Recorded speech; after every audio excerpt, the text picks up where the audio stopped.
लोकसभा चुनाव को लेकर के सभी दल कमर कस चुके हैं और अपनी अपनी गोटियां सेट कर रहे हैं। हमारे साथ बात करने के लिए मौजूद हैं अपना दल यस के प्रदेश अध्यक्ष राजकुमार पाल। राजकुमार जी, क्या स्थिति बन रही है लोकसभा चुनाव में उत्तर प्रदेश में आप? देखिए, उत्तर प्रदेश में, समूचे उत्तर प्रदेश में कह लीजिए कि पूरी तरह से इस देश के प्रधानमंत्री माननीय मोदी जी का जादू चल रहा है और हम पूरे प्रदेश में 80 में 80 सीटें और दिख भी रही हैं कि हम लोग निकाल भी रहे हैं। जिस तरह से कार्रवाई चल रही है, सत्ता पे आरोप लग रहे हैं, ईडी, सीबीआई और इनकम टैक्स के दुरुपयोग की अदालतों से भी लताड़ लग रही है, तो क्या इसका कितना असर पड़ेगा? देखिए, ये तो विपक्ष के पास यही मुद्दा ही कहने का है कि हमें ईडी से प्रताड़ित किया जा रहा है, हमें इनकम टैक्स के नाम पे प्रताड़ित किया जा रहा है। पर ये वो भी राजनेता लोग, सभी पार्टी के लोग जानते हैं कि जो भी गलत ढंग से कमाया धन होगा, चाहे जिसका भी हो, जो भी गलत ढंग से कमाया है धन, उसके साथ जो अब वो इकाई, ईडी इकाई काम कर रही, वो स्वच्छंद इकाई हो, किसी सरकार के दबाव में नहीं है और वो जो काम कर रही है बाकायदे प्रूफ के अनुसार और मजबूत आधारों के साथ सबके साथ उन्होंने प्रस्तुत किया है।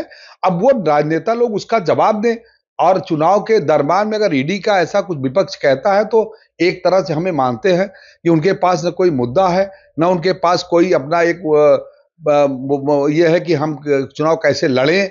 उनके पास ऐसा कुछ भी नहीं है, पूरा विपक्ष का यह भी आरोप है कि जितने भी भ्रष्टाचारी थे, घोटालेबाज थे, सब भाजपा में गए और उनके केस वापस होते जा रहे हैं।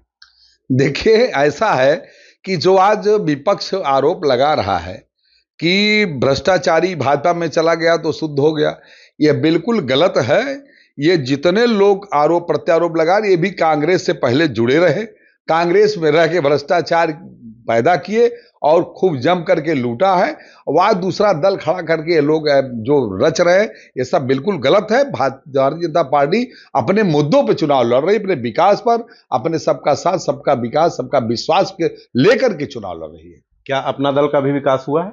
देखिए, अपना दल तो लगातार हम 2014 से लेकर के आज 2024 का हम तीसरी लोकसभा देखने जा रहे हैं।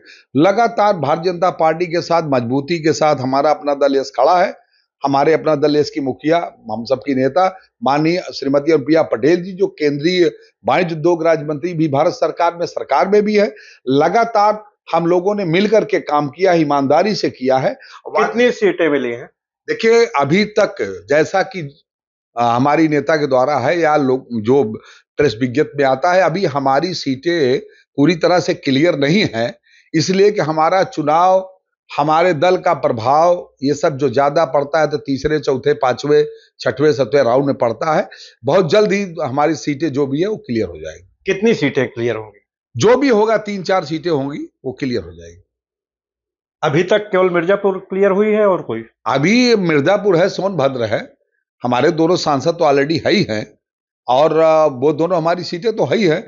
अभी और हम लोग जैसे फूलपुर है, कौशाम्बी है, उस पर भी हमारी बातें, हमारी नेता बात कर रही हैं, बात चल रही है। हमें फूलपुर मिल सकता है, कौशाम्बी भी मिल सकता है, अभी पूरी उम्मीद है। और हम तो, हमारी पार्टी, हमारी नेता कभी सीटों की शेयरिंग की बात नहीं की। विधानसभा चुनाव के पहले मंत्री नहीं बनी थी अनुप्रिया पटेल, तो बगावती तेवर दिखा रहे थे, लेकिन मंत्री बनने के बाद और पति को मंत्रिमंडल में शामिल होने के बाद बगावत थम गई है। तो क्या लगता है मौन हो गई है चूंकि मियां बीवी दोनों को मंत्री पद मिल गया है? देखिए, ऐसा कुछ नहीं है। अपना दल को जब मजबूती की बात आई थी, जब हमारे इस पार्टी के संस्थापक डॉक्टर यशोकाई सोनेलाल पटेल जी की मृत्यु हुई, उसके बाद ये बड़ा ही प्रश्न था कि इस दल को चलाएगा कौन। अंत में सारी बहनों ने, जो भी उनकी सल्तनत में जो चारों बहनें थी, सबने इंकार कर दिया। तब जाकर के बहन अनुप्रिया पटेल ने पार्टी का जो है पार्टी को तो थामा और उसको लोगों के साथ मिल करके पार्टी को आज इस दरमान तक ले गए। उसमें माननीय हमारे प्रदेश के मंत्री, जिनके ऊपर आरोप लगाते रह के कोई लोग, मैं कहना चाहता हूं वो लगातार पार्टी में इतनी मेहनत किए और पार्टी को एक कुशल रणनीतिकार की जो जरूरत थी वो उनको मिली, बहन अनुप्रिया पटेल जी को। और कुशल रणनीति के तहत ही आज उत्तर प्रदेश में अपना दल यस को तीसरे नंबर की राज्य स्तर की दर्जा प्राप्त पार्टी बनाने का अगर कामयाबी जो हासिल की, वो माननीय आशीष सिंह पटेल की देन है और वो जो कुशल रणनीतिकार है। तो ये है, आरोप प्रत्यारोप तो लगता ही है, वो लगना है, कहने वाले कहते हैं, लेकिन हम लोग ईमानदारी से सामाजिक न्याय की लड़ाई लड़ रहे हैं। हमारी बहन अनुप्रिया पटेल लड़ रही है, आशीष सिंह जी लड़ रहे हैं, आज राज्य स्तर की पार्टी का दर्जा भी प्राप्त। आपके गृह जनपद में क्या स्थिति है?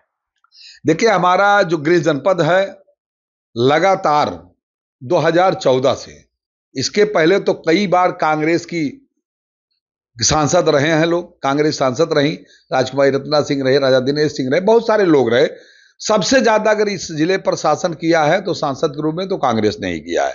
एक बार समाजवादी पार्टी को अवसर मिला था, एक बार जनता दल का जमाना था तो रूपनाथ को मिला था, परंतु आज लगातार 2014 से लेकर आज 2024 का तीसरा चुनाव होने जा रहा है। प्रतापगढ़ लोकसभा का एक इतिहास है कि आज तक कोई भी सांसद रिपीट नहीं हुआ है। शुरुआती दौर में मुनेश्वर दत्त एक बार रिपीट हुए थे, तो वहीं दिनेश सिंह एक बार रिपीट हुए, बाकी एक चुनाव हारते हैं, एक जीतते हैं। तो क्या इस मिथक को आपका गठबंधन तोड़ पाएगा? देखिए, इस मिथक को इस बार 2024 में मुझे पूरा विश्वास है कि एनडीए का सांसद होगा, पुनः माननीय सांसद संगम लाल जी सांसद होंगे और इस मिथक को तोड़ेंगे। जो रिपीट नहीं होता रिपीट करके भी दिखाएगी, तो एनडीए ही दिखाएगी। एबीपी गंगा, खबर आपकी, जुबान आपकी।